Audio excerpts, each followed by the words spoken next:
It was Christmas Day, the day of perfect family gatherings, but the air in my father's dining room felt like a pressurized chamber. He looked every bit the patriarch in his velvet smoking jacket, his hair perfectly silvered, leaning back with a self-assured grace that he simply had not earned.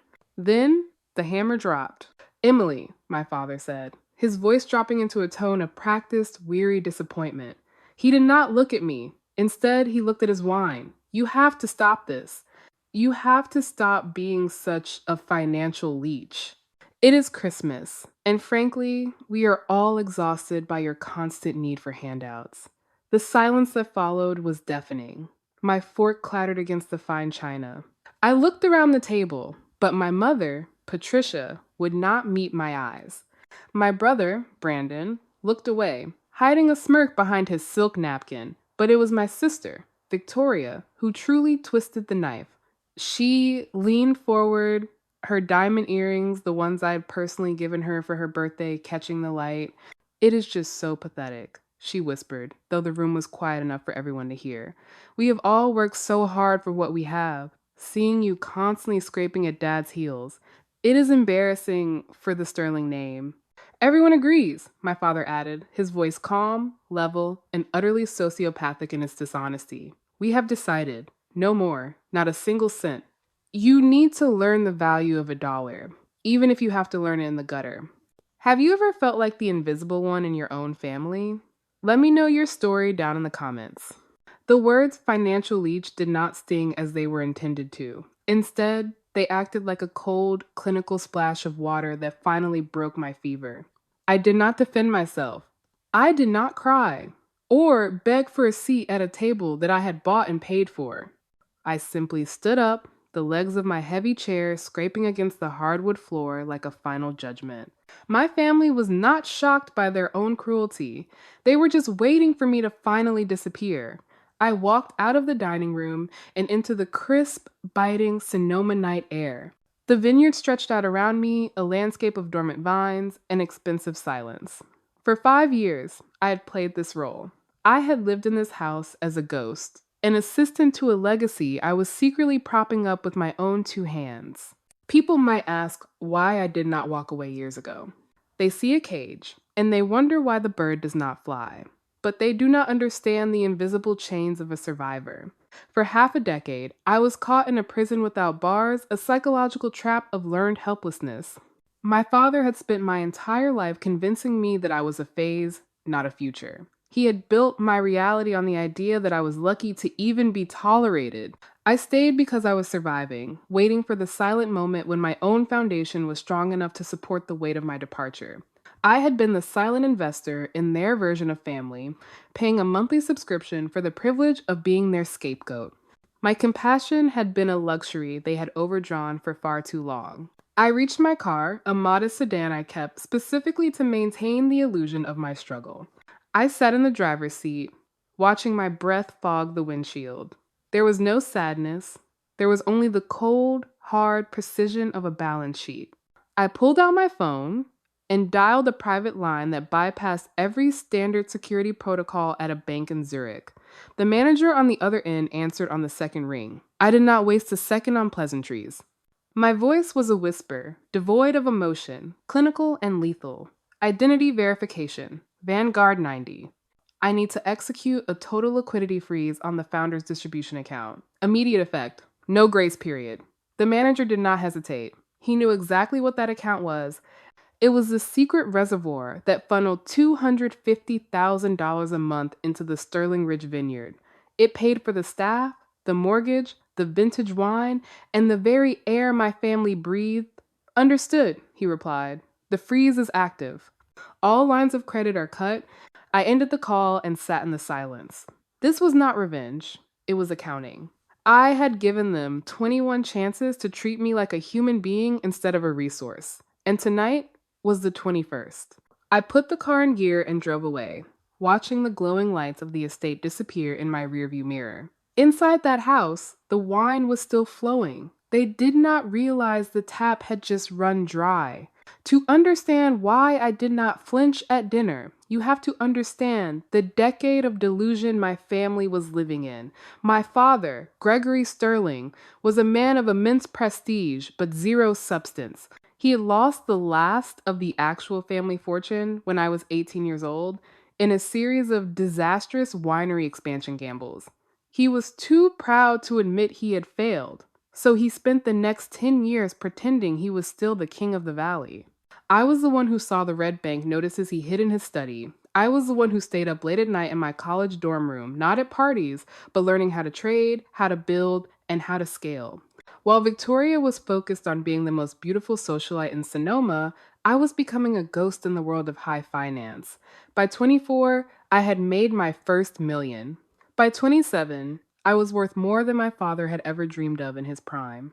But I knew my family better than they knew themselves. I knew that if they ever discovered I had wealth, they would not just ask for a portion. They would demand it, as if it were their birthright.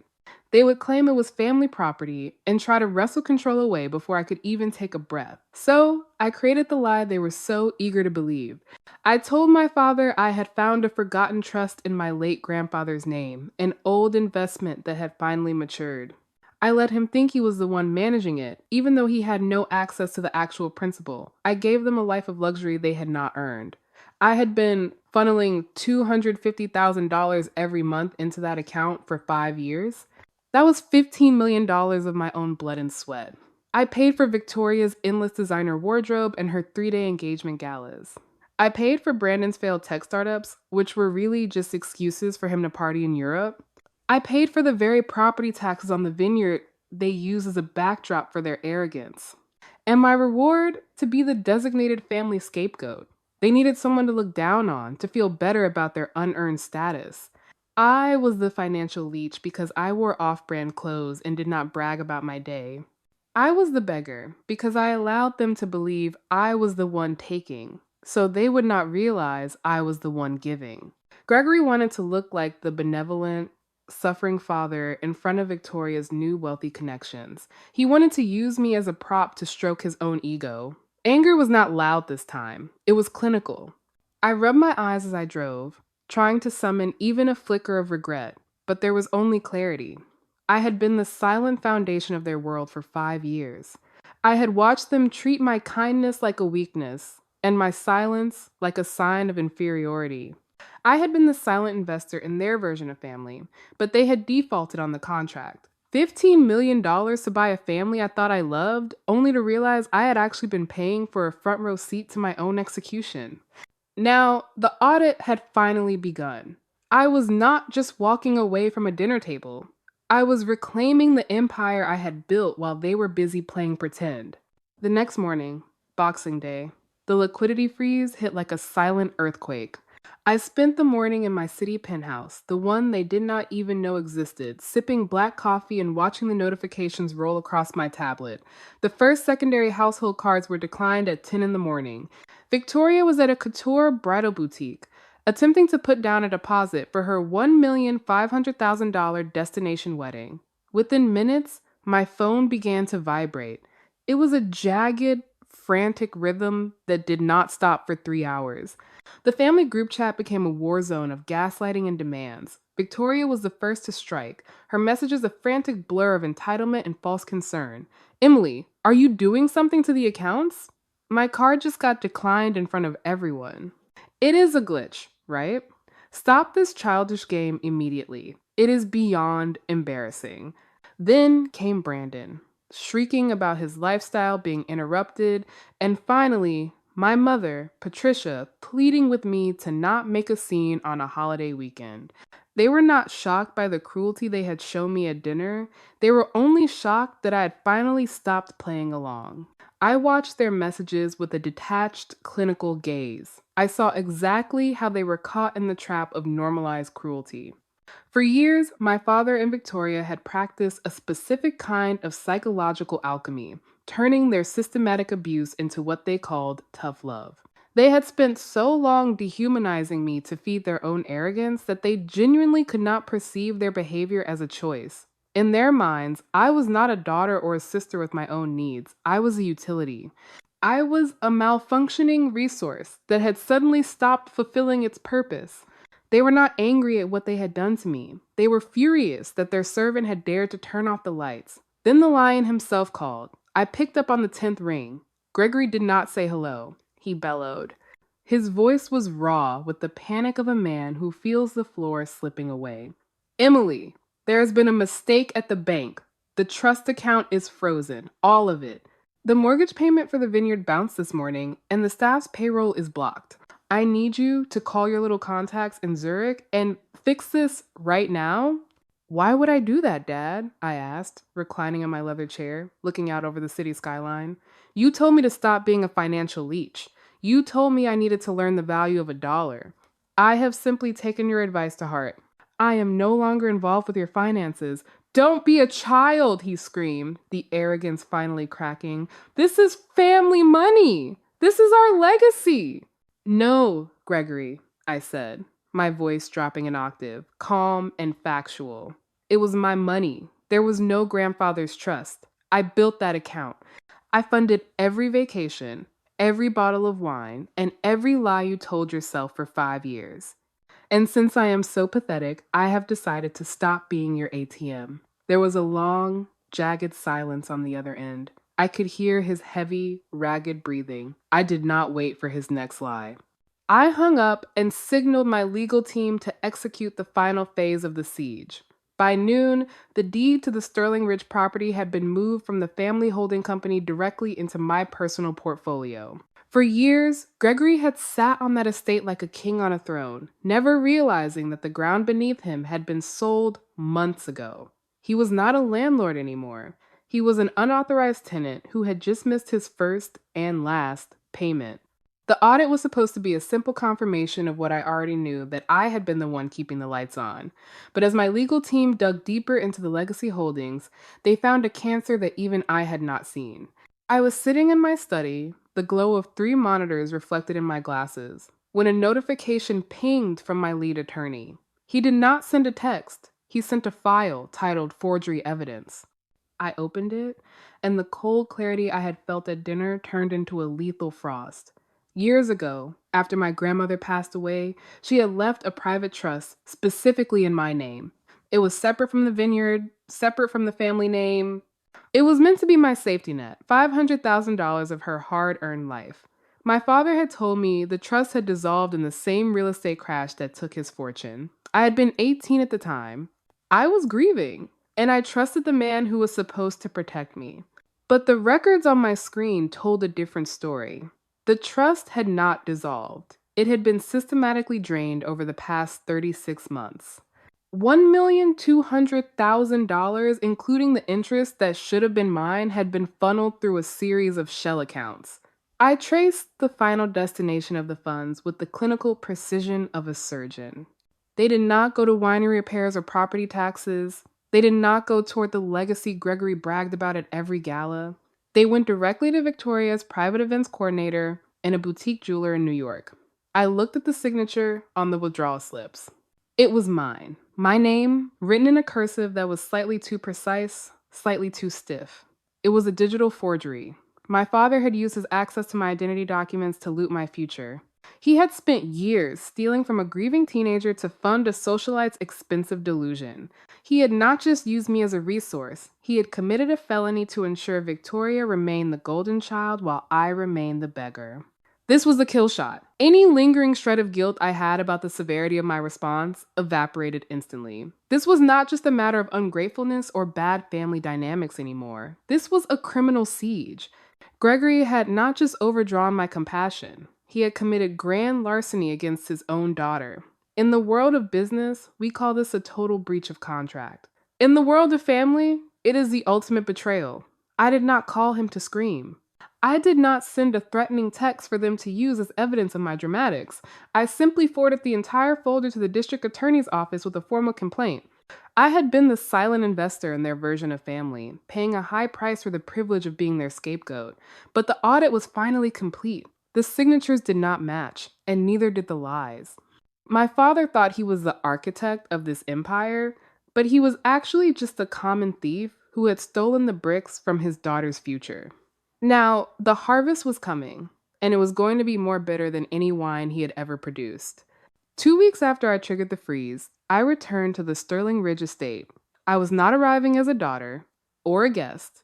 I was arriving as the landlord. The grand driveway, usually lined with the expensive cars of Victoria's social circle, was empty. The vineyard itself looked skeletal in the gray winter light, the vines dormant and neglected. There were no lights in the windows, no welcoming glow from the foyer. The air inside the house was colder than the air outside. The grand mahogany rooms felt like a tomb. They had not been able to pay the heating bill. The massive Christmas tree in the lobby, once a towering symbol of their unearned status, was now brown and brittle, dropping needles across the floor like a slow, dying breath. I walked through the house, my heels clicking against the hardwood with a steady, clinical rhythm that echoed through the silence. I found them in the main living room, huddled around a single, small, electric space heater. They looked different.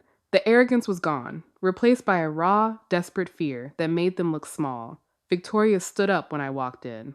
Her face was blotchy from crying, and her designer loungewear was wrinkled, as if she had been wearing it for days just to stay warm. "Emily, please," she whispered, her voice cracking.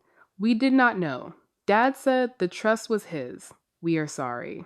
Just turn the accounts back on. We cannot live like this." I looked at her, really looked at her. This was the woman who had called me pathetic while wearing diamonds I had paid for. "You were so quick to humiliate me." "Victoria," I said, my voice devoid of any warmth. "You enjoyed it. You needed me to be beneath you so you could feel high. How does the floor feel now?" She flinched and looked away, unable to meet my eyes. My father sat in his favorite chair, but he looked diminished. His velvet smoking jacket was stained and covered in dust. He did not look up at me. "You have humiliated me," he croaked, his voice a dry rasp. "Your own father. You humiliated yourself the moment you lied to your family to stroke your own ego," I replied. "I did not destroy this family, Gregory. I just stopped pretending to be the glue holding your delusions together. And then I found the signatures. $1,200,000 stolen from my grandmother's trust. You did not just use me. You robbed me." I set a manila envelope on the coffee table. The sound of it hitting the wood was final. "The house is being sold," I said. "I have already accepted an offer from a developer. They are going to tear this place down and turn it into a luxury resort. You have 72 hours to pack your personal belongings." Gregory's head snapped up, his eyes wide with shock. "You cannot do this," Brandon yelled from the corner, though there was no heart in his voice. "I already did," I said. "There is a small apartment in the city, a 2-bedroom. It is paid for 1 year. That is my final act of charity. After that, Brandon, you will have to get a real job for the first time in your life. Victoria, you might want to sell those diamonds I bought you. And Dad, you can live on Social Security. I hear it is what people who understand the value of a dollar do." I turned to leave. I had given them 21 chances to treat me like a human being, and they had failed every single one. As I reached the door, I paused and looked back at the cold, dark room. "Oh, and Gregory, Merry Christmas. I hope you enjoyed that dinner. It was the most expensive meal you will ever have." I walked out of that house for the last time and did not look back. The air was still biting, but for the first time in my life, I did not feel the chill. I felt the warmth of a fire. I had finally walked away from a fire that had been fueled by my own spirit and my own money for far too long. I got into my car and sat in the silence. It was not a lonely silence. It was the peaceful quiet of a completed audit. As I watched the vineyard disappear in my rearview mirror, I realized I was witnessing the final collapse of a glass empire. This was the empty wallet illusion in its purest form. My father and sister had spent decades confusing what they had with who they were. They built an entire identity on unearned status and borrowed prestige, never realizing that their authority was merely a temporary loan. Gregory Sterling thought his velvet jacket gave him power, but that power was only a veneer rented with my monthly distributions.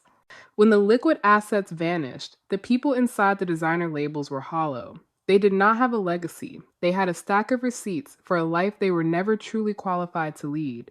The small 2-bedroom apartment I rented for them in the city is a safe place, but it is a small place. There are no vaulted ceilings there. No mahogany tables to hum with the vibrations of their own self importance. There is only the reality of four walls and a year of breathing room. After those 12 months, the subscription to my compassion ends permanently. I have paid for Victoria's weddings, Brandon's parties, and my father's delusions for 5 years. I have settled every debt except the one I owed to myself. I drove toward my penthouse, feeling the weight of the sterling name fall away like dead leaves. For years, I believed I was the invisible one, the shadow in the corner of their bright, expensive lives.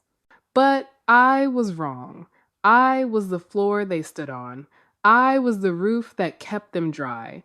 I was the only thing in that house that had actual substance. They called me a beggar to hide the fact that they were the ones living on handouts. I arrived home and looked out at the city skyline. This was not a breakdown. It was a balance sheet that finally balanced. The revenge was not in the poverty I left them in. It was in the freedom I finally granted myself. I opened my laptop and looked at my personal portfolio, the world I had built with my own two hands while they were busy playing King of the Hill. I rubbed my eyes, and for the first time in a decade, there was no tension behind them, no guilt, no noise. They had always called me a financial leech, but as I sat in my quiet home, I knew the truth. I was the only one in that entire family who had ever been truly rich. Not because of the millions in my bank account, but because I finally understood the value of walking away. If this story reminded you that your worth is not defined by those who use you, share this with someone who needs a reminder. Don't forget to like and subscribe for more stories of justice and self-reclamation.